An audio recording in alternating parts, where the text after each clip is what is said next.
Naglabas na rin ng 125cc scooter ang Kawasaki. Magandang balita ito, lalo na't alam naman natin na maganda rin at matibay ang gawa ng Kawasaki. Kaya siguradong madami ang tatangkilik dito sa bagong motor na ito. Pagdating naman sa presyo, siguradong matutuwa kayo dahil napakaabot kaya lang ng kanyang presyo. Kaya wag na natin patagalin pa para pag-usapan agad natin.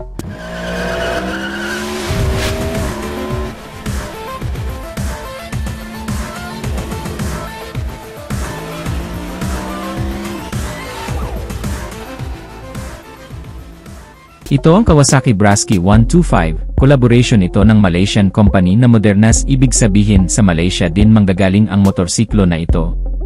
Sa Malaysia, ang pangalan ng scooter na ito ay Karisma 125 at 2022 pa ito ni-launch sa bansa nila. At base sa mga napanood nating review at feedback sa motor na ito, maganda at perfect pang araw-araw dahil matipid ito sa gasolina. Kaya naman masasabi kong tamang naging desisyon ng Kawasaki na dalhin din ito dito sa Pilipinas, lalo na't 70% ng mga motorista dito ay mas priority ang mga automatic na motorsiklo.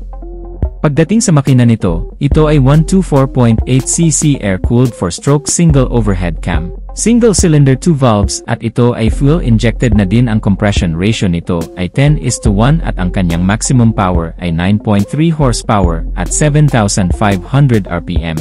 With a maximum torque of 10 Nm at 6,000 rpm. Malaki din ang fuel capacity nito, 5.1 liters, kaya matagal bago ka maubusan ng gasolina. Kumukonsumo lang ito ng 43 to 45 km per liter. May mga convenient features din ito, kagaya ng built-in charging port, may bulsa sa harapan, merong 14 liters under seat storage, at merong hook sa harapan at malawak ang footboard kaya may paglalagyan ka ng mga dala mong gamit. Pagdating naman sa porma, modern at stylish ang design nito, may pagka-sporty din ang porma, medyo nahahawig ang porma nito sa Honda Click 125 kapag nakaharap at kapag ka naka-side view naman. Medyo nahahawig ito sa Miosol ay 125. Naka-dual LED headlight ito, meron pa itong DRL o daytime running light na bukod sa dagdag porma dagdag visibility pa ito sa kalsada. So dito pa lang sa harapan nito talagang napakaganda at very head-turner ang kanyang porma. Sa tail light naman naka-LED na din at malaki ang tail light nito, kaya kitang-kita talaga sa kalsada. Then yung mga turn signal lights naman ay nasa loob, pati dito sa likuran, napaka-sporty din ng kanyang disenyo. Pagdating naman sa instrument cluster nito, ito ay combination ng analog and digital display. Naka-analog display ang kanyang speedometer, at ang kanyang fuel indicator at odometer ay naka-digital. At kung pagmamasdan natin, napakaganda rin ang kanyang disenyo, wala ka nang kailangang pindutin dyan at madaling maintindihan ang kanyang mga indicators. Sa mga switches naman, meron siya ditong high beam and low beam, busina, at ang kanyang signal light. Sa kabila naman ay kanyang hazard switch, push start at bukod sa kanyang electric push start ay meron pa itong kick start. Pagdating naman sa mga gulong nito, ang sukat ng kanyang gulong sa harapan ay 80/90/14, sa likod naman ay 90/90/14, at naka-tubeless na ito pareho, at napakaganda rin ang disenyo ng kanyang mags. Hindi mo na kailangang ipa-repaint dahil color silver na ito at bumagay sa kanyang porma. Sa suspension naman, naka-telescopic fork sa harapan at naka-single shock naman dito sa likuran. Pagdating naman sa kanyang preno o sa braking system, naka-single disc brake with 2-piston caliper sa harapan. Sa likuran naman ay naka-drum brake at malakas ang stopping power nito, dahil nga ito ay naka-dual piston caliper na.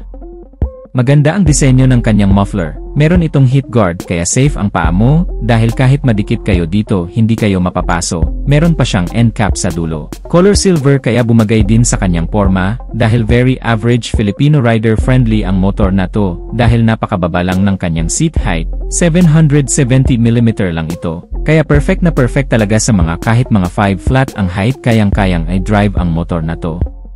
At ang maganda dito sobrang lightweight lang nito, dahil 108 kilos lang, hindi ka mahihirapang magmaniobra, at hindi ka mahihirapang mag-double stand sa motor na to. Malapad din ang kanyang upuan kaya komportable ka rin talaga sa mahabang biyahe, at ganun din ang angkas mo, siguradong mag-i-enjoy dito. Napakaganda rin ang disenyo ng kanyang grab bar, ang color silver ay bumagay din sa kanyang disenyo, at kung mapapansin natin marami siyang mga decals at bumagay din naman sa kanyang porma, maganda ang color combination, yung ibang mga fairings. Dito parang naka-carbon fiber yung kanyang design at yung kanyang kulay ay glossy finish, medyo nahahawig talaga ang porma nito sa Honda Click 125. at kung pagmamasdan din natin may pagka-Muscle ay parang 2-in-1 ang motor na to kapag ka tititigan, pero medyo hawig lang naman dahil meron pa rin naman itong sariling disenyo. Nakakatuwa lang isipin, dahil sobrang tagal nang walang scooter na nilalabas ang Kawasaki, at ngayon meron na itong Kawasaki Brasky 125 at sobrang affordable lang, dahil nagkakahalaga lang ito ng 75,000 pesos. Price may vary without prior notice, kaya naman sigurado akong madami ang magkaka-interest bumili dito sa motor na to, dahil unang-una napakaganda ng kanyang disenyo, meron pa siyang mga convenient features, at napakatipid sa gasolina. So ano ang masasabi nyo dito sa bagong Kawasaki Brasky 125 na ito? Paki-comment nyo na lang sa baba ang inyong opinion, at kung nagustuhan mo naman ang video nating to, just hit like. At kung bago ka lang sa aking YouTube channel, ay huwag kalimutang mag-subscribe. Paki-click na rin ang notification bell icon para sa mga susunod kong video ay updated ka palagi. So hanggang dito na lang muna tayo mga ka-Wizard Moto. Salamat sa walang sawang pagsuporta. Ride safe as always and God bless.